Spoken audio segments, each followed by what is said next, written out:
Oke, baiklah, sekarang saya akan membahas soal-soal yang berkaitan dengan listrik magnet dari bab listrik dinamis hingga bab tegangan arus bolak-balik.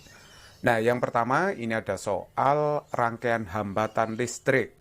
Jadi di sini ada hambatan listrik sebanyak 8 ya, dipasang seperti ini. Yang ditanyakan adalah berapakah hambatan di antara titik A dan D. Nah, kalau ditanya hambatan di antara titik terminal A dan D berarti 17 ohm dan 15 ohm, ini menjadi rangkaian yang terbuka. Jadi bisa dihapus. Jadi rangkaiannya kalau dihubungkan dengan baterai seperti ini. Tadi kan ada di sini ya. Nah, ini tidak ada sambungannya, ini juga tidak ada sambungannya, sehingga arus yang melewatinya tidak ada, sehingga bisa dihapus. Nah, sekarang tinggal rangkaian seperti ini. Kalau kita lihat, 9 sama 3 ini tersusun secara seri. Jadi ini 12 ohm. Terus kemudian 3 sama 9 ini juga 12 ohm.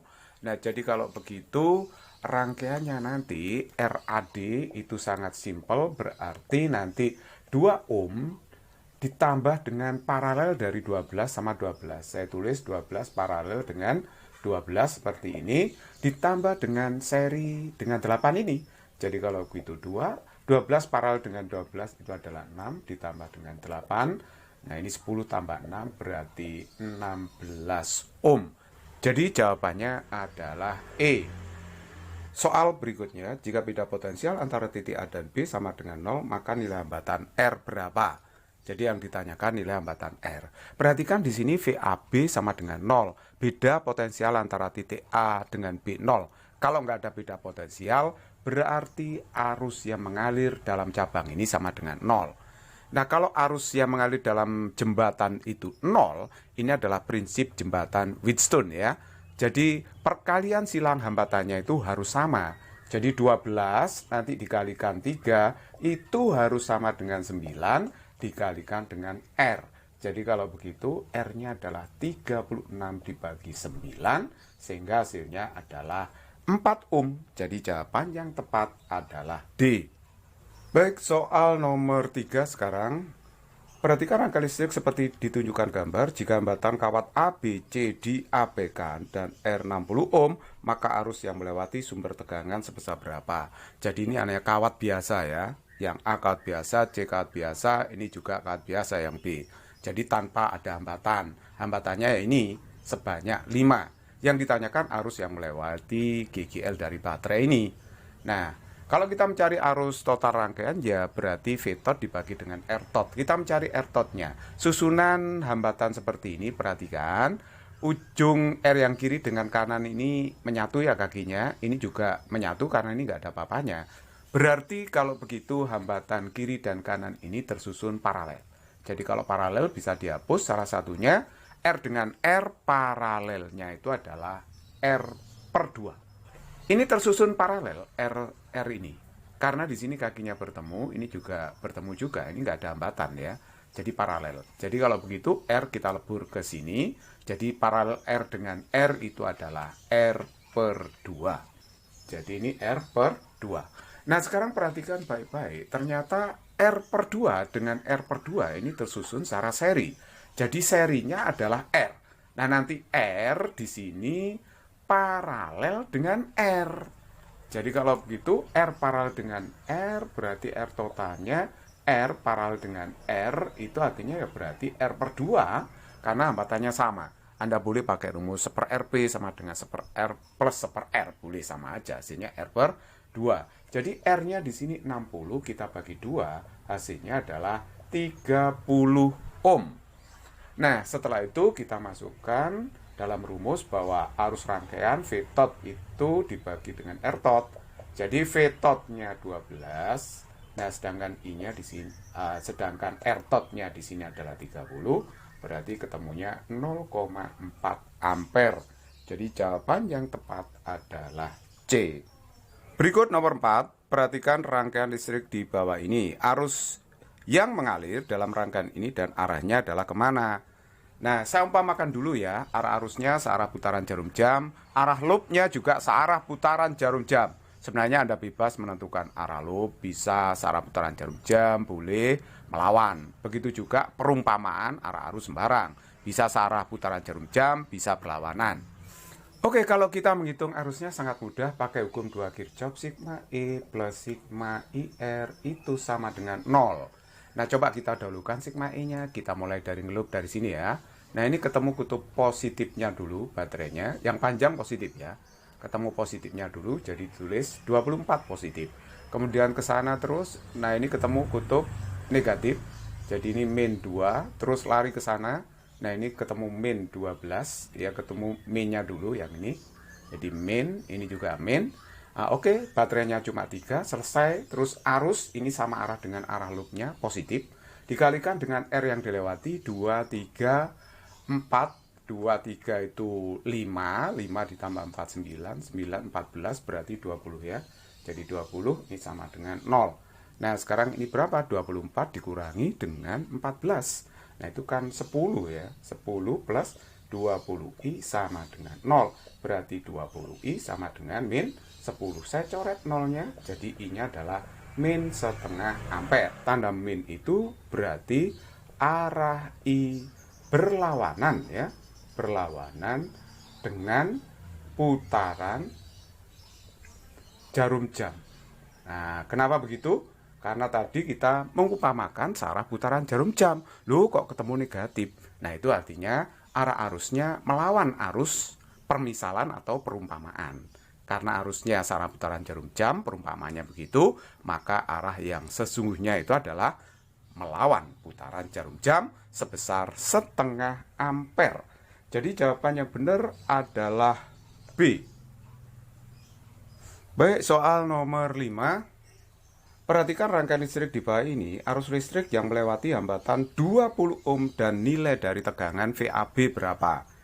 Nah, sekarang kalau kita mencari arusnya, itu sangat mudah. Misalkan di sini saya umpamakan titik C ya. Nah, VAC itu adalah 12 volt. VAC itu adalah 12 volt. Sama ini dengan ini karena dipasang paralel ya.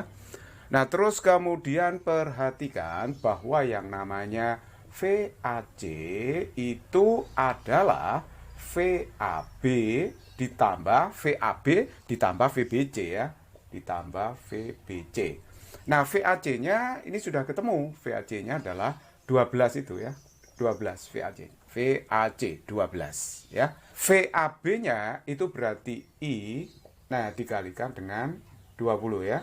Sedangkan VBC-nya itu adalah 10. 12 dikurangi 10 itu 2. 20I berarti I-nya 2 dibagi 20 itu kan 0,1. Jadi arusnya 0,1 ampere. Nah, sedangkan tegangan VAB-nya berapa? Ya langsung aja dong. VAB itu kan I dikalikan dengan R antara titik A dan B itu. Ya otomatis I-nya kan sudah ketemu 0,1, R-nya itu adalah 20. Jadi kalau begitu ketemu 2 volt.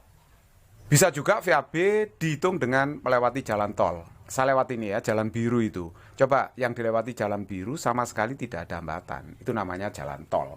VAB secara umum tegangan 2 titik itu rumusnya kan sigma E plus sigma IR, ya kan? Sigma E-nya perhatikan di sini, ikuti arah loop, lah positifnya ketemu dulu 12, terus kemudian di sini min 10. Nah, R-nya kan tidak ada ini, sigma IR, R-nya yang dilewati nggak ada, 0. Jadi jawabannya berarti 2 volt. Boleh juga cara seperti itu tanpa menghitung arusnya dulu. Jadi jawaban yang paling tepat di situ adalah A. Nomor 6, muatan listrik Q1 10 mikrokulum, Q2 plus 20 mikrokulum, dan Q3 terpisah seperti ditunjukkan gambar. Agar gaya kulum pada muatan Q2 0, maka muatan Q3 harus sebesar berapa? Nah, sekarang perhatikan di sini jaraknya sudah diketahui, jarak Q1 Q2 adalah A, yang ini adalah setengah A. Nah, kalau kita lihat Q1 dengan Q2 karena sama-sama positif berarti tolak-menolak. Jadi Q2 itu ditolak Q1, gayanya adalah ke arah kanan. R2 karena tolakan 1. Nah, terus kemudian perhatikan yang ini ya. Q3 itu harus menolak Q2. Oleh sebab itu Q3 harus positif. Karena gaya di Q2 itu harus 0. Gayanya kan harus berlawanan. Jadi kalau begitu gayanya harus ke kiri. F2 karena tolakan 3. Jadi harus positif. Jelas Q3 ini harus berjenis positif. Nah, kalau negatif, Q2 ditarik, gayanya sama arah ke kanan, kan nggak mungkin sama dengan 0. Jadi gayanya harus berlawanan. Oke, nah karena jumlah gaya risutan gaya pada Q2 0, berarti F23 dengan F21 itu harus sama, harus seimbang vektornya ya. Harus seimbang nilai gayanya. Jadi kalau begitu F23 itu berarti K hukum Coulomb K2 kali K kali Q2 Q3 dibagi dengan R23 kan dikuadrat. Terus ini K kali Q2 kali Q1 per R21 dikuadrat. K-nya saya coret ya. Konstanta Coulombnya bisa dicoret, Q2-nya ini juga bisa dicoret. Nah, Q3-nya kan dicari itu. Nah, R23. Nah, R23 itu adalah setengah. Jadi kalau gitu ini setengah A, ya kan? Saya kuadrat sama dengan Q1-nya sudah diketahui 10, biarkan mikro ya. Kalau Q1 mikro, nanti Q3 juga mikro. R21 itu adalah A. Nah, seperti ini saya kuadrat. Jadi kalau gitu ini Q3 sama dengan, ini saya bawa ke sana ya. Saya bawa ke ruas kanan, 1/4 A kuadrat dikalikan 10 per A kuadrat. Nah, ini bisa saya coret. Berarti 10/4 itu adalah 2,5 mikrocoulomb. Jadi satuannya mikrocoulomb karena tadi Q1 mikrocoulomb. Berjenis apa? Jelas berjenis positif. Jadi jawaban yang tepat di situ adalah B. Soal berikutnya, sebuah elektron masanya sudah diketahui, muatan juga tahu, ditembakkan dengan kecepatan awal 4 kali 10 pangkat 6 meter per sekon. Sejajar medan listrik 5000 volt per meter dan vektor kecepatannya sama arah dengan arah medan listrik. Berapakah jarak yang ditempuh elektron hingga berhenti? Lu kok bisa berhenti elektronnya? Jawabannya begini. Elektron itu muatannya negatif ya. Kalau negatif, jika dia terletak di dalam medan listrik, dia akan dapat gaya dengan arah yang berlawanan. Karena medan listrik itu selalu muncul dari muatan positif ke muatan yang negatif. Selalu begitu. Itu dibaca aja elek. Si elek, si jelek itu suka negatif, nggak suka positif. Jadi kalau min ketemu plus jelas ditarik kan. Nah makanya elektron ini ditarik dengan gaya ke kiri. Padahal dia bergerak ke kanan kan. Kalau dia bergerak ke kanan dapat gaya ke kiri ya otomatis gaya ini akan memperlambat dia. Kalau ada gaya pada elektron berarti ada usaha. Nah, usahanya itu untuk merubah energi kinetiknya. Ini kan kecepatannya melambat akhirnya berhenti karena direm ya. Karena ada gaya yang melawan gerakannya. Nah, kalau mencari jarak hentinya berapa, S-nya berapa, itu sangat mudah sekali. Gaya itu F kali S, tetapi gayanya melawan perpindahan, jadinya negatif. Delta EK itu adalah EK akhir dikurangi dengan EK awal. Nah, karena VT-nya 0, karena berhenti ya, ini berarti 0 nanti. Nah, sedangkan gaya Coulomb yang dialami muatan dalam medan listrik itu kan Q kali E dikalikan S. Nah, ini 0 ya. Nah, ini minus setengah MVO kuadrat. Akhirnya S-nya dapatnya adalah MVO kuadrat dibagi dengan 2Q kali E. Jadi M-nya 9, 10 pangkat min 31. VO-nya dikuadrat ya. 4, 10 pangkat 6 dikuadrat berarti 16, 10 pangkat 12. Dibagi dengan 2. Muatannya elektron, min-nya nggak usah dimasukkan ya. Jadi nilai mutlaknya aja. Sedangkan E-nya di sini adalah 5 kali 10 pangkat 3. Nah, jadi perhatikan di sini 16-nya ini saya bisa coret ini ya. Nah, begini, ini 16 saya coret. Jadi ini 10 pangkat min 12 kan, dikalikan ini habis. Jadi ini S hasilnya adalah 9. Ini naik ke atas 10 pangkat 3, jadi 10 pangkat min 3 meter alias 9 mm. Nah, inilah jawabannya. Jawaban yang tepat adalah D. Oke, nomor 8, sebuah benda titik yang bermuatan 3 mikrocoulomb terletak di antara dua plat sejajar yang berbeda, potensial 12 volt, jarak 2 plat 2 mm dan percepatan gravitasi 10. Jika kedudukan benda itu tidak berubah, tetap di tempatnya, maka massa benda itu adalah berapa? Jadi ini benda ini setimbang di antara dua plat yang atas muatannya negatif, yang bawah positif. Berjarak D, beda potensial dua plat adalah V. V-nya sudah diketahui 12 volt. Nah, ini ada medan listrik dari plus ke min nanti ya. Jadi muatan ini kena medan listrik. Oleh sebab itu ada gaya Coulomb yang arahnya ke atas, ditolak oleh muatan plus ini. Yang bawah platnya positif kan. Nah, padahal benda ini juga punya berat. Kalau dia tetap diam di sini, tidak bergerak, ya tetap pada tempatnya, berarti gaya Coulomb harus imbang dengan gaya beratnya. Nah, jadi kalau begitu gaya Coulomb itu apa? Kan Q kali E, gaya berat itu M kali G. Nah, dalam soal ini yang ditanyakan kan massa bendanya berapa ya? Jadi kalau begitu, saya bisa tulis ini Q, E-nya itu adalah dikaitkan dengan beda potensialnya. Jadi beda potensial antara dua plat V dibagi dengan D, itu adalah medan listrik di antara dua plat ini. Nah, terus ini M kali G. Ini Q ya, yang itu G. Jadi kalau begitu jika ditanya M-nya, berarti rumusnya adalah QV dibagi dengan D kali G, gitu kan ya. Jadi Q-nya 3 mikrocoulomb, berarti 3 10 pangkat min 6, V-nya 12 volt, D-nya itu adalah 2 kali 10 pangkat min 3. Ini ya, G-nya itu adalah 10. Nah, jadi kalau begitu, di sini saya bisa coret 12 bagi 2 itu adalah 6, 6 kali 3 adalah 18. Nah, ini 10 pangkat min 2 lari ke atas. Berarti kalau begitu 10 pangkat min 4. Satuannya ini adalah kilogram. Ini kalau jadikan gram dikalikan 1000 ya. Jadi ya sama aja dengan 1,8 gram. Nah, itulah jawabannya 1,8 gram. Jadi jawaban yang tepat adalah E. Oke, nomor 9. Dua plat A dan B yang sangat luas diletakkan sejajar pada jarak 5 mm. Jarak 5 mm ini terlampau kecil bila dibandingkan dengan ukuran panjang dan lebar plat. Di antara dua plat diberi beda potensial 700 volt. Medan listrik di titik C dan arahnya kemana? Nah, coba titik C itu di antara dua plat ya. Perhatikan yang atas ini, A ini potensialnya min 700. Yang bawah potensialnya terhubung dengan ground, yaitu potensialnya harus 0. Karena ground itu potensialnya adalah 0. Perbedaan potensial B dengan A, yaitu bisa dihitung, yaitu berarti VB dikurangi dengan VA.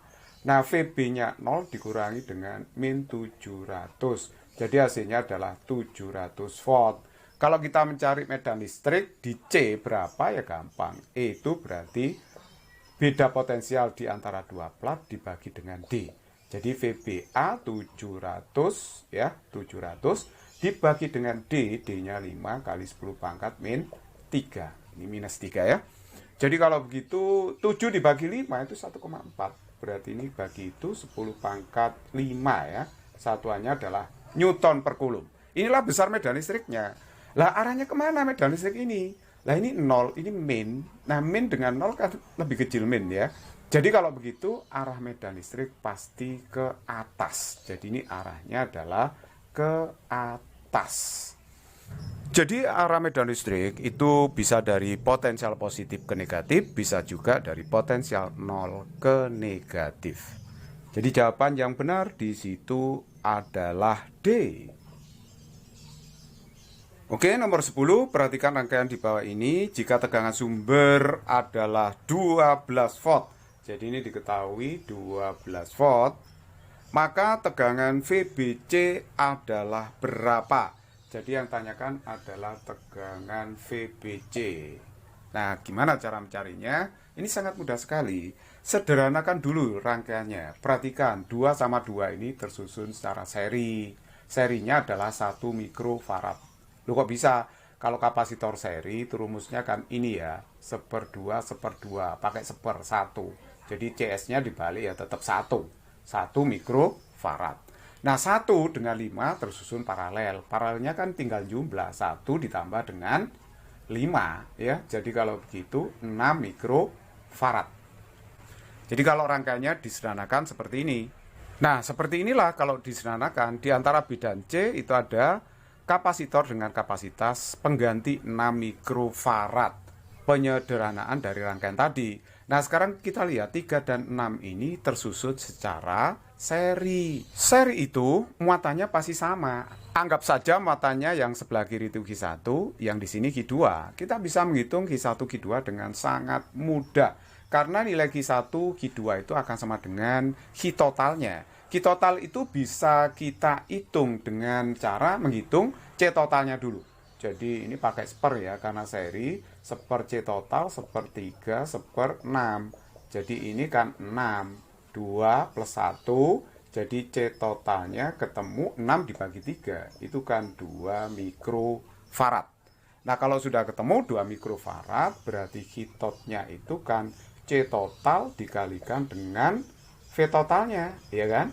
Nah, C totalnya 2, nah ini V totalnya 12, berarti 24 mikrokulum. Karena ini mikrofarad ya, jadi satuannya mikrokulum.